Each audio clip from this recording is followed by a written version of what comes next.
तो हमने भारत जोड़ो न्याय यात्रा शुरू की, मणिपुर में शुरू की मैसेज देने के लिए।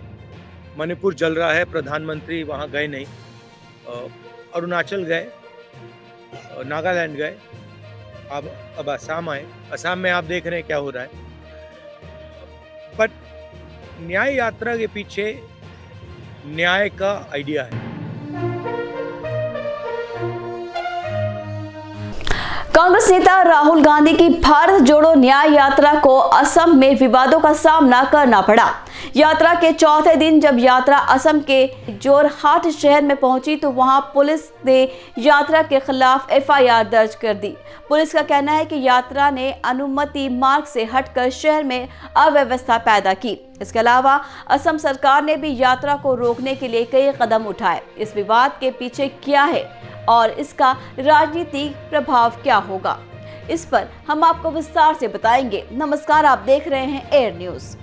भारत जोड़ो न्याय यात्रा का उद्देश्य है कि देश के लोगों को न्याय और समानता का अधिकार दिलाया जाए।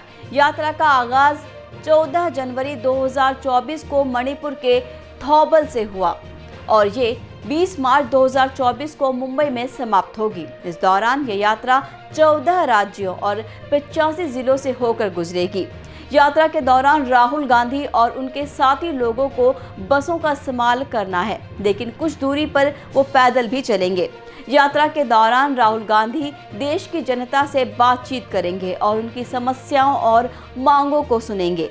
आपको बता दें कि यात्रा के चौथे दिन जब यात्रा असम के जोरहाट शहर में पहुंची तो वहां पुलिस ने यात्रा के खिलाफ एफआईआर दर्ज कर दी। पुलिस का कहना है कि यात्रा ने अनुमतित मार्ग से हटकर शहर में अव्यवस्था पैदा की। यात्रा को जोरहाट में केबी रोड की तरफ जाने की अनुमति थी, लेकिन यात्रा ने एक अलग मोड़ लिया, जिससे शहर में भीड़ और जाम की स्थिति उत्पन्न हुई। इस घटना का वीडियो भी सोशल मीडिया पर वायरल हुआ, जिसमें दिखाया गया है कि कैसे पुलिस और यात्रा के कार्यकर्ताओं के बीच झड़प हुई।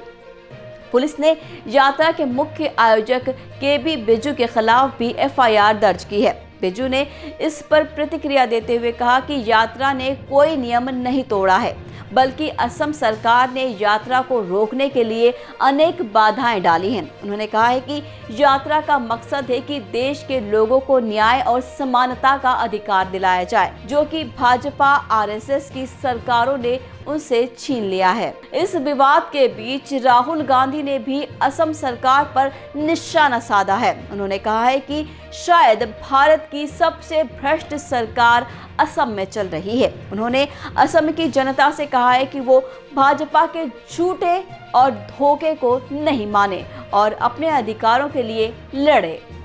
यात्रा के अगले दिन यात्रा असम के गोलाघाट जिले में पहुंची, जहां राहुल गांधी एक जनसभा को संबोधित करेंगे।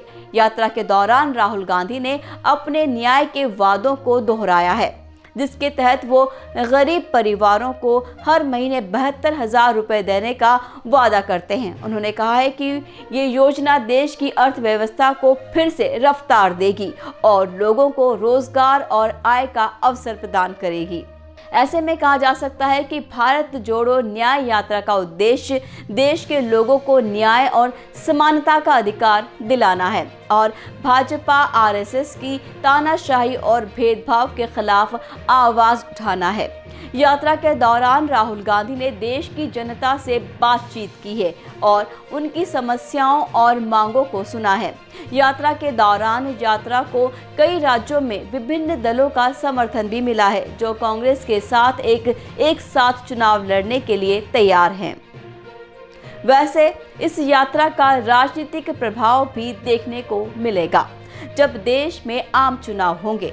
यात्रा के जरिए कांग्रेस ने अपना एक विकल्प देश के सामने रखा है, जो न्याय, समानता और विकास के आधार पर है।